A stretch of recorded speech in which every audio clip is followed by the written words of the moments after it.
Hello guys, welcome to my mini blog. তো কিছুক্ষণ আগে আমার পার্সেল এসেছে, তো সেটাকে আমি আনবক্সিং করবো। দেখো, তো একটা পার্সেল। এটা একটা নাইফ, খুলছি না।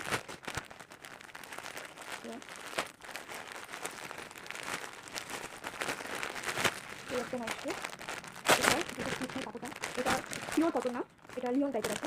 এই একটা আমি দেখাচ্ছি তোমাদের একটা, এটা খুবই সুন্দর এসছে।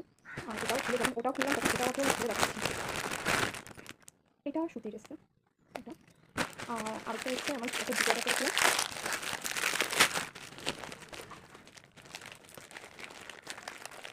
জানি না কেমন এসছে। আমি কোনোদিন ফ্লিপকার্ট বলে মিশো বলে কোনোদিন জুতো অর্ডার করিনি, বাট এই ফার্স্ট টাইম এই জুতো খুব পছন্দ হলো, অর্ডার করলাম। তো তোমাদের সাথে শেয়ার করছি। সাইজটা আমার সাইজটা জানি না কতটা, দেখো কতটা সুন্দর এসছে। গাও, বাট আমার সাইজের মনে একটু বড় এসছে। যদি এটা হয়ে যায় তো ঠিক আছে, নাহলে এটাকে রিটার্ন করে দেবো। আর এখনও আরেকটা পার্সেল বাকি, বাট এটা আজকে আসেনি। তো এই যে জুতো দুটো। তো এই হচ্ছে আমার আনবক্সিং ভিডিও। টাটা।